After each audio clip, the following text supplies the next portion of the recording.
C'est sur cette presqu'île que l'on appelle le cap de Caméré que les 6e C se rendent régulièrement depuis le début de l'année.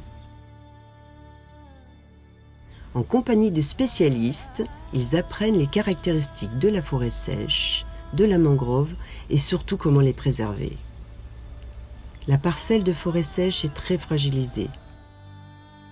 Les élèves ont participé à des ateliers pour identifier quelques espèces et en particulier le Phyllanthus conjugatus ducosensis, une espèce micro-endémique qui ne vit dans le monde que sur cette zone. La forme et la disposition de ses feuilles lui ont valu le surnom d'aile de sauterelle. Chaque élève a pu mettre en terre un jeune plant et est fier de suivre son développement. Une chasse aux acatinats a été réalisée. On a récolté des coquilles vides et des escargots vivants que nous avons comptés et pesés pour éviter que cette espèce envahissante d'escargots s'attaque au Phyllanthus. Des lianes, Passiflora suberosa, ont aussi été arrachées pour éviter qu'elles étouffent nos petits Phyllanthus.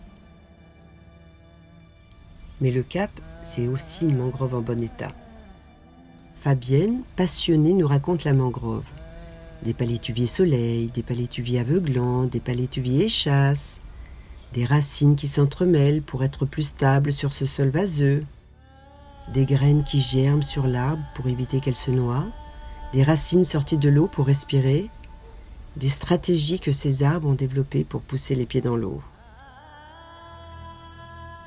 Et puis, il y a aussi notre serre au collège.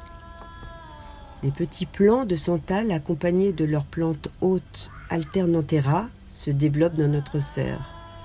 Lorsqu'ils auront atteint une certaine taille, ils seront replantés sur le site du cap.